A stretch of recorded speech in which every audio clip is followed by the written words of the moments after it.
आपके व्यापार में, परिवार में उन्नति होके ही रहेगी, घर में एकता रहेगी, शांति रहेगी, सुख रहेगी, समृद्धि रहेगी, भारत समृद्ध बने, इसका सब नींव इस प्रयोग में निश्चित है। तो आपको ये क्रिया बता रहा हूं, अच्छे से देख लें। किसी घर में कोई, आपके घर में कोई परेशानी है, अशांति है, घर के सदस्यों में एकता नहीं है, पति पत्नी में अनबन है, तो समझना कि कोई वास्तु दोष है, कोई न कोई ग्रह दोष है या कोई नजर है।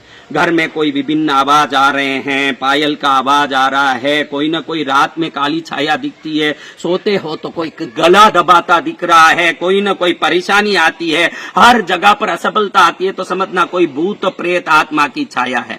कोई भी काम करने जाओ उसमें असफलता होता है, कितना भी मेहनत करो नौकरी में तरक्की नहीं होती, कितना भी काम करो व्यापार में उन्नति नहीं होती, तो समझना कोई न कोई तंत्र मंत्र का बंधन से घर बंधा हुआ है। कितनी भी पूजा करो, कितनी भी सेवा करो, देवताओं की तरफ से कोई आशीर्वाद नहीं मिलता दिख रहा है, तो समझना के घर के देवता बंधे हुए हैं।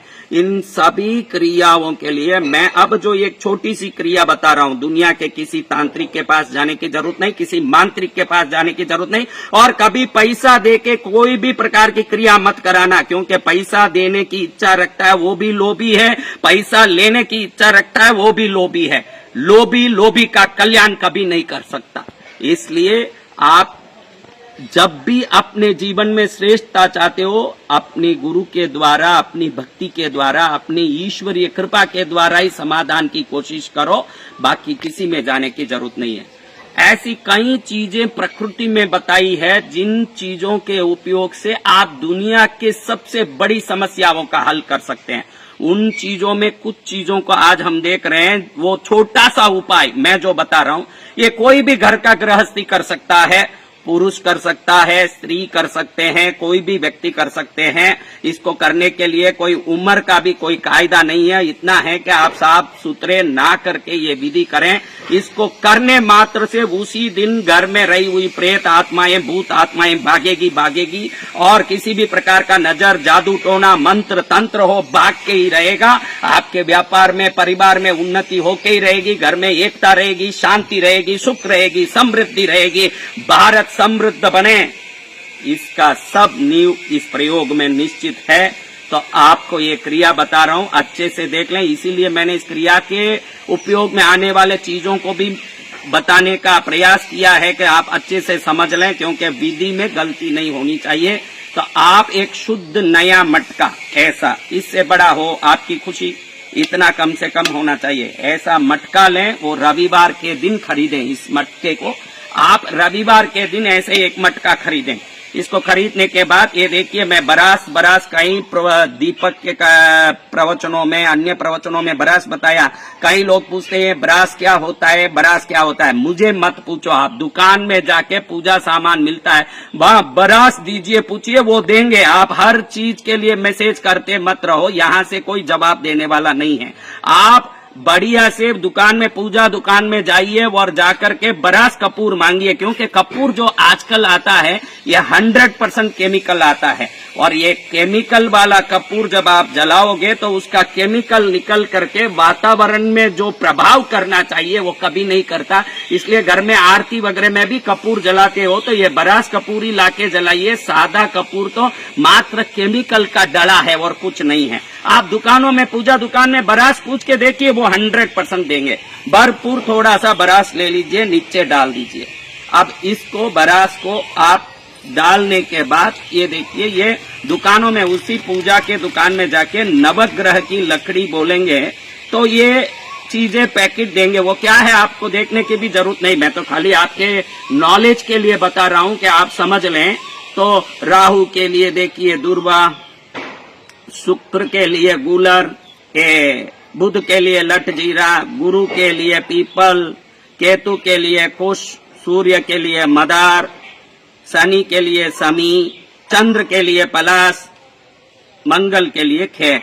ये नवग्रहों की 9 लकड़ियां हैं। कपूर डालने के बाद उसके अंदर इसमें ये डाल दें। अब इसको जलाना चालू कर दें। एक माचिस लें, श्वास को अंदर खींचते हुए जला दें। श्वास अंदर खींचे, माचिस से इसको जला दें।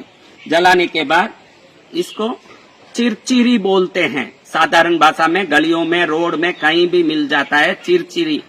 ये चिरचिरी का जो जाड़ है, ये सूखा हुआ बिल्कुल फटाफट जल सके ऐसा औषधि के दुकानों में मिलता है। इसको अपामार्ग भी बोलते हैं। आप यूट्यूब में, गूगल में कहीं भी जाके अपामार्ग सर्च करेंगे, अचीरेंथस एस्पेरा बोलते हैं, इसका बोटेनिकल नेम है अचीरेंथस एस्पेरा। अचीरेंथस ACHYRANTHESASPERA अचीरेंथस एस्पेरा, इस नाम से ढूंढेंगे तो भी मिल जाएगा। गली में चिरचिरी झाड़ बोलते हैं, ये इसीलिए बताया हूं, आप इसको देख लें। सूखा हुआ झाड़ मिलता है दुकानों में। अगर आपके गांव में नहीं मिल रहा है तो इसको पहले एक रविवार के दिन आप इसको जड़ सहित निकाल के सुखा दें। अच्छा 10-15 दिन अच्छे से इतना सूखने दें कि ये जले, तब ये पूरी तरह जले, अंदर से कोई धुआं न निकले, काला अच्छा सूख गया हो, इतना सुखा दें। फिर इसको आप तोड़ मरोड़ करके इसमें अंदर डालें। जब जलाने के बाद, ये लकड़ियां जला दिया, जलाने के बाद इसको डालें। और इस मटके को जलाने के पहले आपको अपने घर के हाल के बीचों बीच रखना है, ताकि इसमें से निकलने वाली धुआं और तरंगें पूरे घर में जानी चाहिए ऐसे। फिर इस चिरचिरे को डालने के बाद आपने पहले क्या किया, मैं अच्छे से आपको बताया। पहले आपने थोड़ा ये बरास डाल दिया, भरपूर डाला, ताकि अच्छे से सब चीज जल सके, कोई कच्ची न रह जाए। जो चीज अंदर डाल रहे हैं वो पूरी की पूरी जलनी चाहिए, इतना कपूर डालना पड़ेगा। आप इस चीजों को उपयोग करने में कभी चिंता मत करना। अगर आपके घर में कोई प्रकार की नेगेटिविटी नहीं भी है तो भी आप इस क्रिया को करो। उसके बाद अभी जो समृद्धि है उसमें अनंत गुना समृद्धि होगा, क्योंकि ये जो अपामार्ग जिसको बोलते हैं, ये समृद्धि को खींचने में, सुख धन एकता को खींचने में, दुष्ट शक्तियों को भगाने में मास्टर कहा जाता है, चक्रवर्ती कहा जाता है। ये तंत्रों का राजा है। दिवाली के दिन अगर इसको लेके सिर पर घुमा के कोई फेंक देता है तो दुनिया की कोई शक्ति उसको कभी नहीं हरा सकती, इतनी ताकत वाली ये अपामार्ग है। इसको आपने जलाने में डाला, उसके बाद ये लाल गुंजा, ये लाल गुंजे को आप देखें दुकानों में मिलता है। ये भी औषधि के पूजा सामान के दुकान में लाल गुंजी बोलो, चिरमी बोलो, ये मिलता है। इसकी कोई माला बना के 108 मणियों की पहन भी ले तो वो माला पहनने वाले की दरिद्र दशा, दरिद्र योग समाप्त हो जाती है और संपत्तियों का मालिक, सुख का मालिक बन जाता है। ऐसा एक चिरमियों का ये दिव्य लाल गुंजा आप लेकर के वो जलते हुए अपामार्ग के ऊपर डाल दें।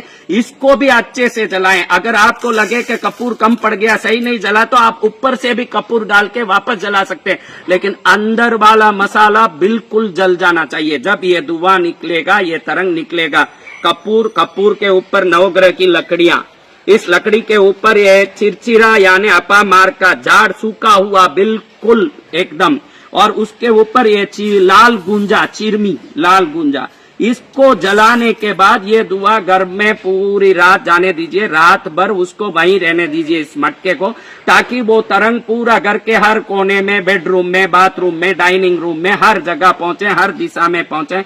ये होने के बाद उस मटके को अगले दिन निकाल के इस भस्म को घर के बाहर आपके दीवार पर चारों तरफ, इसको चारों तरफ ये भस्म को डाल दें और इस मटके को ले जाके पानी में विसर्जित कर दें।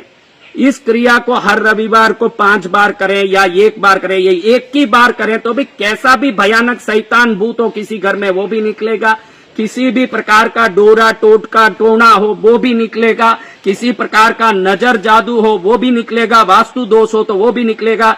कहने का मतलब है कि दुनिया की किसी भी प्रकार की नकारात्मक शक्ति हो, उस शक्ति को इस क्रिया के बाद भागना पड़ेगा और भागेगा, ये देश श्रेष्ठ बनेगा और बनना है। इसलिए इस क्रिया को अगर आप सोचते हो कि मेरे घर में ऐसा कोई तकलीफ नहीं दिखता है, फिर भी करो आप, क्योंकि जिसके घर में कोई भी प्रकार का तकलीफ नहीं दिखता उसकी समृद्धि को अनंत गुना बढ़ाने में भी ये क्रिया सहायक है, और किसके घर में तकलीफ है तो उस तकलीफ को दूर करने में भी सहायक है।